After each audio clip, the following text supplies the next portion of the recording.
بدقسمتی سے قرآن کو صرف مسلمانوں کی کتاب بنا دیا گیا، اور اس پر بھی ستم ظریفی یہ ہے کہ اسے سمجھنے کی ضرورت نہیں ہے، بس ثواب کی خاطر تلاوت کر لی جائے۔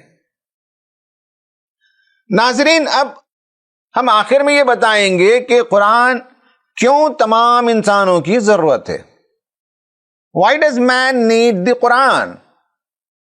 قرآن کے 5 بڑے ایسے آئیڈیاز ہیں جس کا مطالعہ تمام انسانوں کے لیے ضروری ہے۔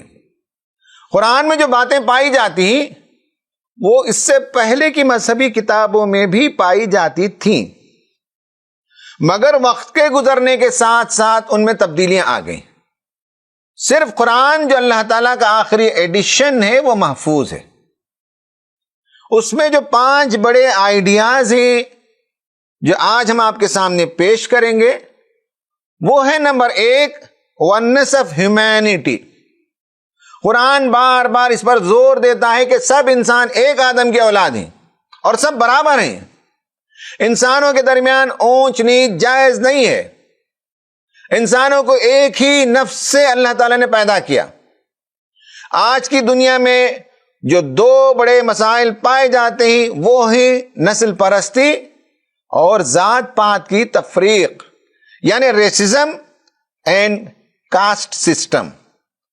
یہ 2 آئیڈیاز کے نتیجے میں نہ صرف انسانوں کی تفریق ہوئی ہے بلکہ انسانوں کے مظالم کے لیے یہ تصورات اہم رول ادا کرتے ہیں۔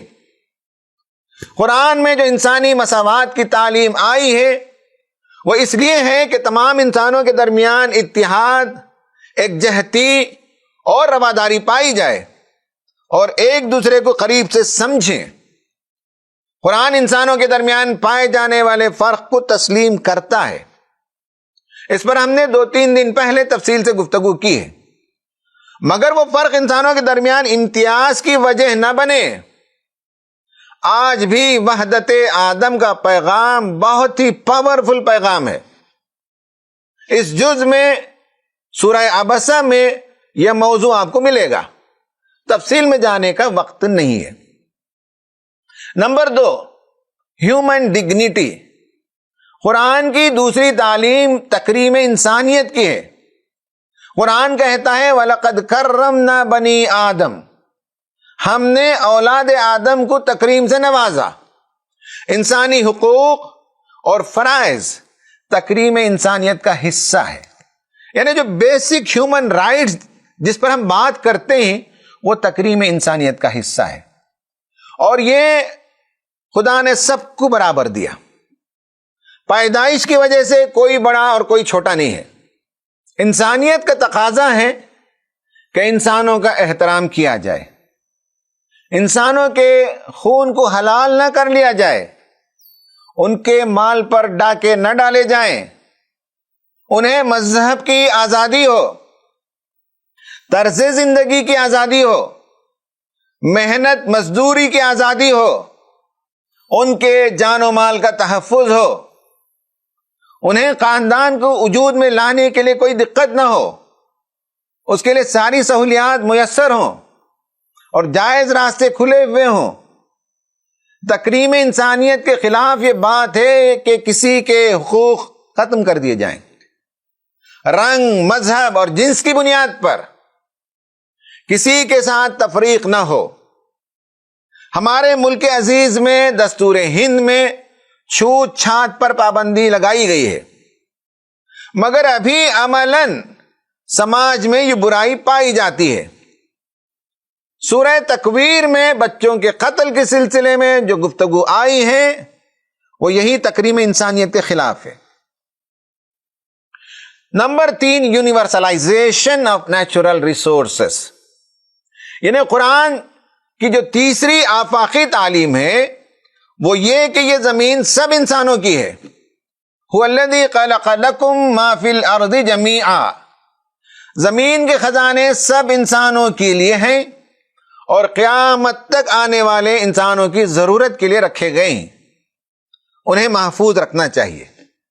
کسی ایک فرد یا کمپنی یا ملک کو اختیار نہیں ہونا چاہیے کہ قدرتی ذخائر پر وہ قبضہ جما لے۔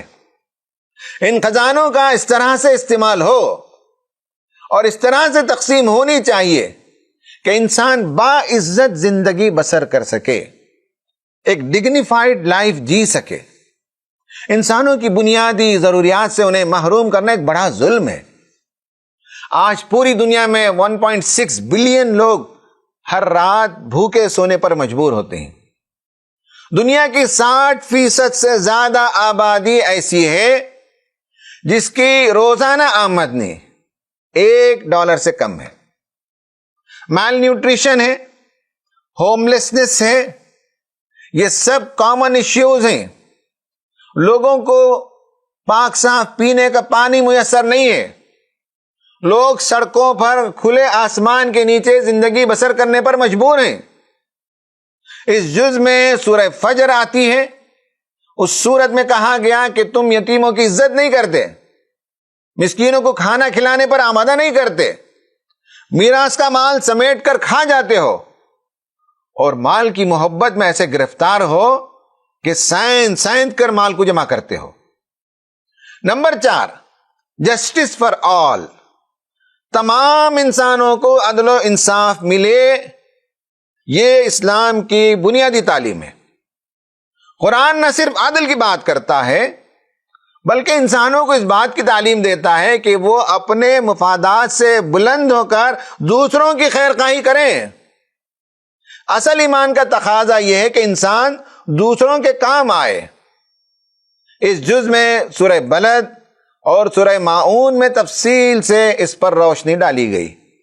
مسلمانوں کو خاص کر ایڈریس کر کے اللہ تعالیٰ نے کہا، یا ایھا الذین آمنوا کونوا قوامین بالقسط شہداء للہ۔ تمام مذاہب اور دنیا کے تمام نظام میں عدل و انصاف کی بات کہی گئی ہے، مگر اس کے نفاذ کے لیے ایمان بالآخرہ چاہیے، اور آدمی کو احساس ہو کہ اس کے ہر عمل کی جواب دہی کرنی ہے اسے آخرت میں۔ جس نے یہاں ظلم کیا وہ وہاں بچ نہیں سکتا۔ Number 5، global peace. اسلام امن عالم کا علمبردار ہے، وہ سارے عالم میں امن کے قیام کی طرف لوگوں کو ابھارتا ہے۔ اس پر تفصیل سے ہم 2-3 دن قبل بات کر چکے ہیں۔ انسانوں کے درمیان جنگ و جدال اور نفرت کی ایک بنیادی وجہ یہ ہے کہ ایک دوسرے میں غلط فہمیاں پائی جاتی ہیں اور اسے پروموٹ کیا جاتا ہے، اور دوسرا یہ کہ قدرتی ذخائر پر قبضہ جمانے کے لیے جنگ و جدال ہوتے ہیں۔ اگر دنیا میں امن قائم ہونا ہو تو یہ ضروری ہے کہ سارے انسانوں سے محبت ہو، اور زمین میں اللہ تعالیٰ نے جو خزانے رکھے ہیں اس میں سب انسانوں کا حق تسلیم کیا جائے۔ ناظرین، آج یہ شاندار روح پرور قرآن لیکچر سیریز اپنے اختتام کو پہنچ رہا ہے۔